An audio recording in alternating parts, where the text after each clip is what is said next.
शिवसेना चिन्ह विवादावर सुप्रीम कोर्टाने पुन्हा एकदा सुनावणी टाळली असल्याची बातमी समोर येते।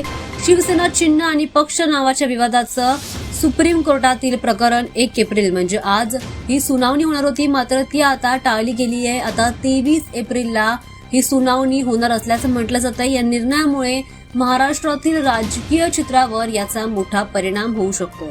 ही बाब शिवसेना पक्षाचे नाव आणि धनुष्यबाण चिन्ह कोणत्या गटाचं असेल याबाबत दीर्घकालीन वाद आहे आणि हा वाद महत्त्वाचा म्हणजे उद्धव ठाकरे गट आणि एकनाथ शिंदे गट यांच्यातील तणावामुळे सुरू झालाय, जिथे दोन्ही गटांनी पक्षाचे अधिकाराचे दावे केलेत। मतदान आयोगाने धनुष्यबाण चिन्ह शिंदे गटाला दिलं होतं आणि उद्धव गटाने या निर्णयाविरुद्ध सुप्रीम कोर्टात याचिका दाखल केली होती।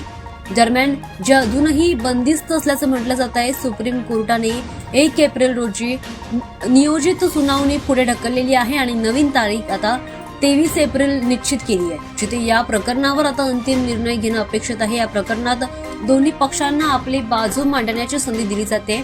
या सुनावणीचा निकाल महाराष्ट्रातील राजकीय समीकरण आणि भविष्यातील पक्षबळ यावर परिणाम करू शकतोय।